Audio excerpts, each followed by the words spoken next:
Kesorkar jela kelarai ban ujor syakayeng kasri Supreme Court halor karai balapan mi daka Meghalaya High Court baya kani karai la shim daga jingalang ka kenuhun menteri kebelalong mentara sengi menteri rang ba kejela Dr. Mukul Sama habakren syakilap tai kebor ulong bahadin balapan syang nong rimbha ka kenuhun menteri kelarai ban ujor syaka Supreme Court persya ya karai jangka Meghalaya High Court hakabai dei bagi jingtung kam no hikai skul hakajela ya kani on ujor dak tanat puli putih kejela bar kejing pen kre ya kejing thong on sare dak kenuhun jakinong bishar hakawai kaliang kesorkar kelarai ban penki imbiang ya ka khlai nusib ne loteri hadin dakip hausnam balasakut namar kejingki ying li ying saw ka company MS Associate udak mokol long bayakane ka kam la IT haktanat ERTS kaban penkre ya kane ka kam batkan sakhat tanda kaban pli yakino kino ki bakwa ban shimenta ka tanda kan long hak national level bala thau dur hakarukam bakan long kejing penmi pisa ya kejela ulong bakatanda an sakhat sen dakatanat badipet hadim balapan biang ya kejing tan kam baro kewipat garai jangka kunhun menteri kalong ban khot ya kejing thong kam hakatanat civil defense hakabalapan kala ya ka kendon ban plilat ya ka ban pelong ya kejing thong kam kaban laj ya kejing sa umdum ba kejing long artetin kesorkar jela kelapan kala ya ka civil defense rules ka kendon lai phun reu ba saupo katkum kejing ong menteri rangba ki kam balat hadu menta kilong lai spa teli bat kila bandang don su hadin bala sim ya kejing khen ke ba kham tikna ka kenuhun menteri kelarai ru ban penbet ya ki benta ka ba kejing siu ya ka khajna GST kadang wanra kejing kelumar ya ki pai ba nong siu khajna ulong ba kidon tang kemba sarpo person na kejing don ki nong siu khajna ki bala ban penbiang bat siu ya ki hende ki babun kisah kejing kelumar namar kejing don bun ki kendon ban ki jenet ki cenat ka kenuhun menteri kela pediang ru ban pen kela ya ka Meghalaya Housing Service Rule ba ya ka Meghalaya Engineering Service Rules and blending into litigation. So in order to ensure that such things are avoided, service rules are very important, and government has given a direction to all the concerned departments. In fact, you have seen in the last preceding years as to on a regular basis, departments after departments, the proposal for consideration of the either new service rules or amendment of the existing service rules have been placed before the cabinet for its consideration. So this is one exercise which has been an offshoot of the direction of the government in as far as the responsibility of departments to take care of the service rules of various categories of government employees in their departments are concerned. So therefore we are happy that the department has come up and then we have agreed to this service rules proposed by the department concerned. And all the departments vested with the responsibility of revenue realization. You have seen that the government has embarked upon a number of initiatives, whether it is in social sector or in the field of infrastructure, etc., etc. Our investment in the infrastructure sector has increased substantially. In terms of percentage, if we can share with you figures, then you will agree with the government. And also the number of initiatives in the social sector and also number of initiatives for augmenting the opportunities for livelihood for our people, and also the recent decision of the government to ensure that the government decides on the revised pay structure for all the government employees and various other schemes which are already implemented to enable the government and the line departments to carry them forward more aggressively to have greater visibility on the outcome of these programs. All the departments have been given direction, the departments who are responsible for revenue realization, to take measures to increase the revenue realization, and additional revenue mobilization resources has been one of the direction given. Now very late though, but then the Department of Taxation, the ERTS, has come up with a proposal after having done lots of study. They have notified the new lottery rules as per the format adopted and circulated by the Ministry of Home in 2000 2000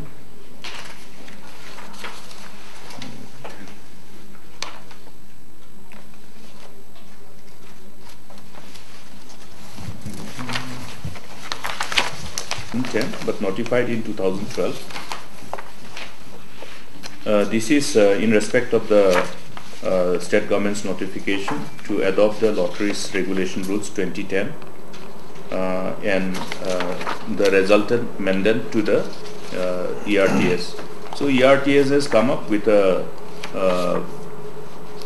proposal for getting a note from the cabinet to proceed ahead with further action for operationalization of the lotteries in sync with the bidding document and the model agreement adopted and circulated to all the state governments by the Ministry of Home Affairs, Government of India.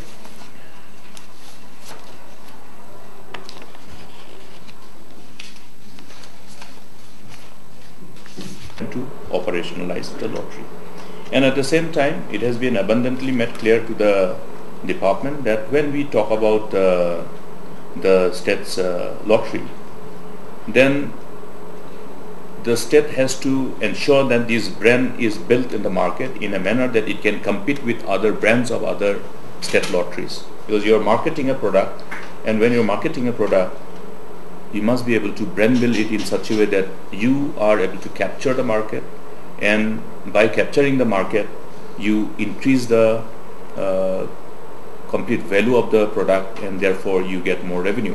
Our past experiences have been not very good, therefore we were not really encouraging operationalization of this lottery anymore because the minimum guaranteed revenue remained as the only revenue which accrued to the government exchequer.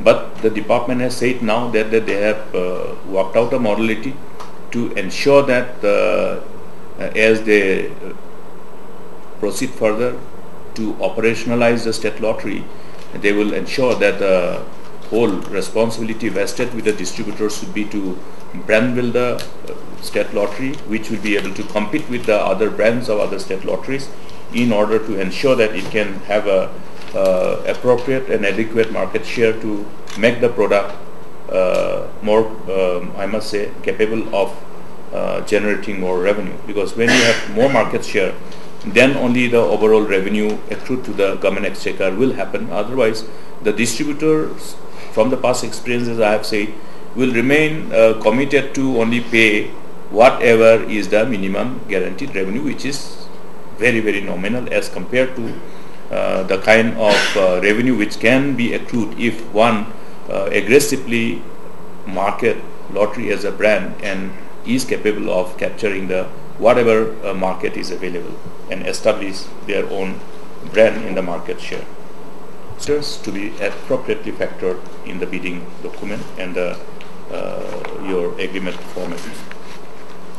Then today the cabinet also wanted the Department of ERTS to give presentation and brief the cabinet, update the cabinet on the overall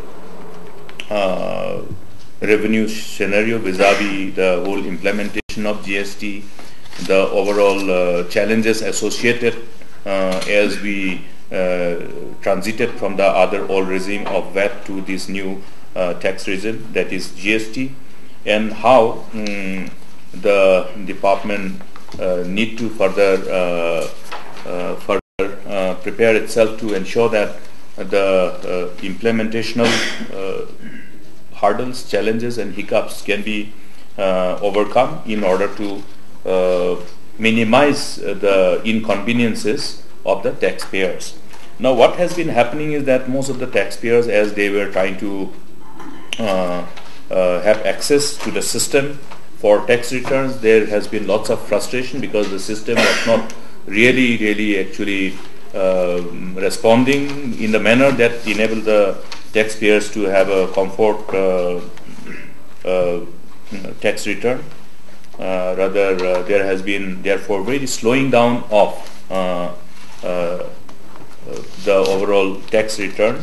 So everything is online, everything is therefore required to be backed up by the system which is capable of absorbing the whole load, and this is something which has been an issue, and therefore there has been instead of the expected return filed by all the traders, registered GST traders, what we have seen is that there is a fall.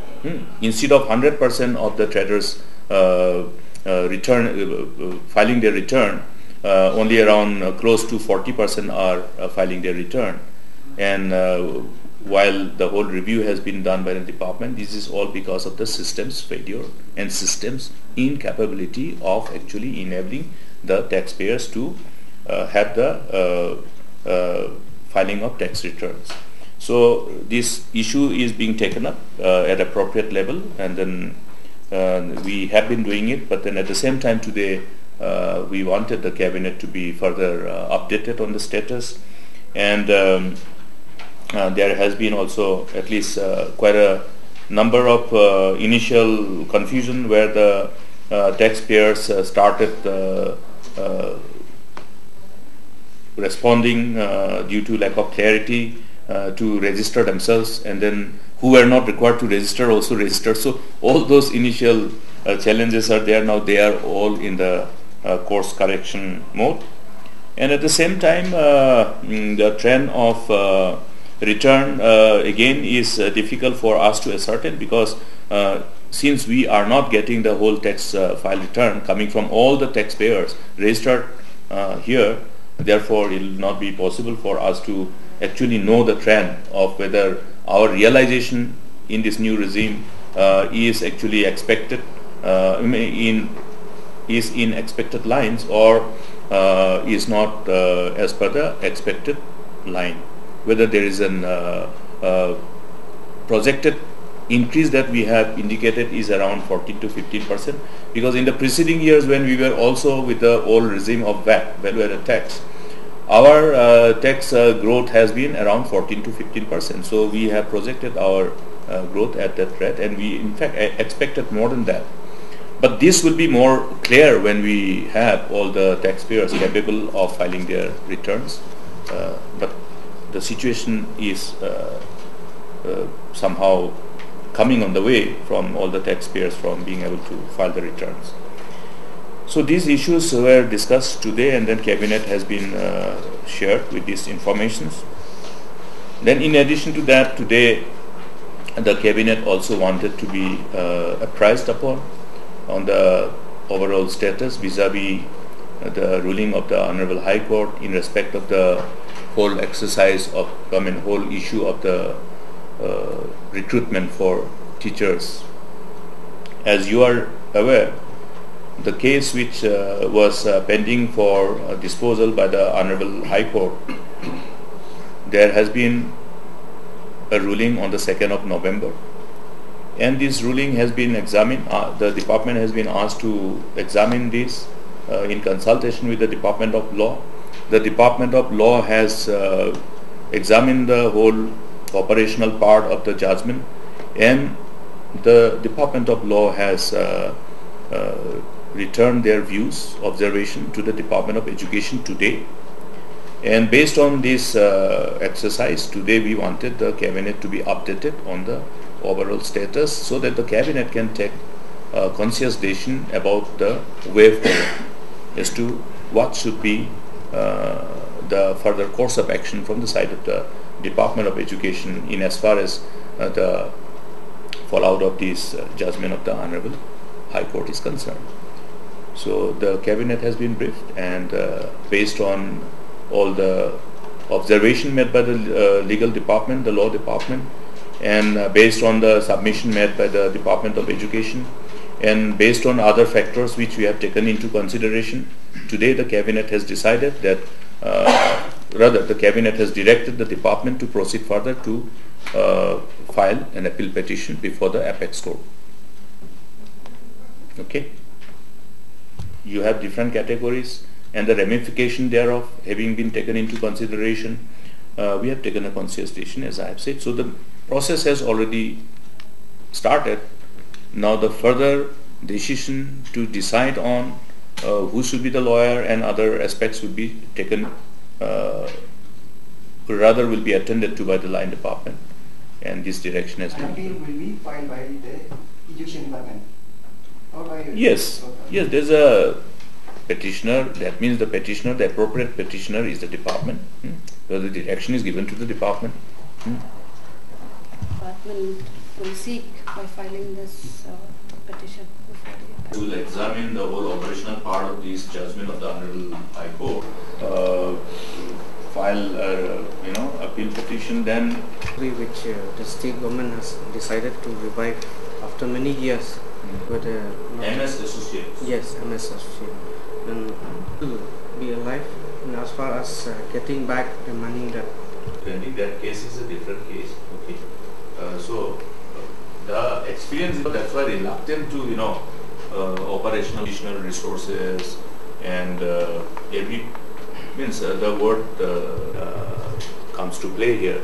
So resources notwithstanding, the responsibility of the department would be to see that, okay, unlike in the past, your is a distributor of one particular state lottery is also your.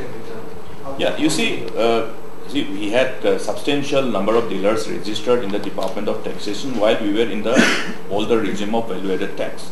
That was 25,852. Okay, but subsequent to rolling out of this new tax regime, the GST, our total existing out of these 25,852, the total number of your taxpayers who have registered as GST in GST new tax regime is only 9,546. Okay, so while we have 25,852 taxpayers registered under VAT regime, this out of this 25,000 we have only 9,546. Okay, that is one part. Then other than that, again there is a new taxpayers who have registered, which amounts to 5,752. 752. 57, 52. Okay. Now all these registered taxpayers have to file their returns, but what is the problem that the taxpayers have been facing is that, as I have said, because of the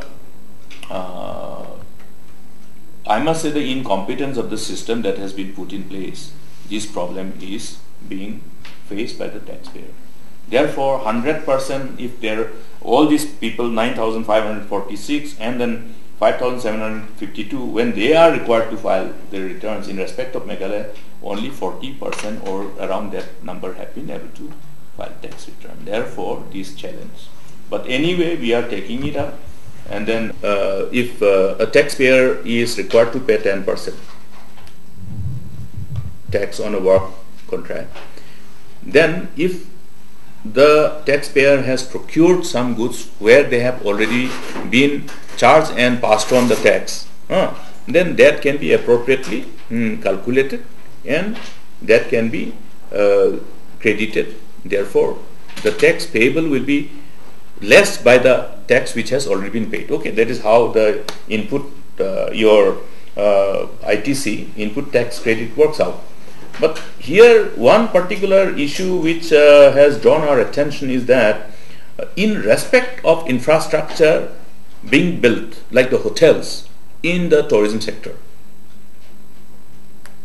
they have not allowed this input tax credit, whereas this is allowed for all other infrastructure. So this is something which is abnormal and which obviously rather defeats the whole rhetoric of the government that we want to promote Meghalaya as a destination, the nation as a destination, promote investment in hospitality sector, to open up the tourism sector, which is the most inclusive sector. So it defeats this whole rhetoric. So today further the cabinet has directed that okay, this issue be taken up at the GST council level. At the same time the whole issue will be taken up at the level of Chief Minister, rather at the political level by the Chief Minister. So this is something which we have decided to take up. I will also write the same thing to the other counterparts. Because I don't know, it's quite funny that for tourism sector you have a separate parameter, exclusive parameter, which is going to discourage people from investing in tourism sector. It's quite a paradox. As government of India has lots of schemes to promote tourism. So I don't know. It may be also a reason because somebody may be targeting somebody who is making some huge investment in tourism sector. I don't know why it is like this. Otherwise, it can be a pick and choose decision. No, to actually, it needs to be. We need a complete clarity on this. Why it is like this? Are they targeting someone who must be investing huge amount of money in hospitality sector or not? That I want to know. So I'll be writing to them and have a complete clarity on this type of abnormal approach while implementing tax regime, which is considered to be something which will be more simpler, not like Gabbar Singh tax, but it should be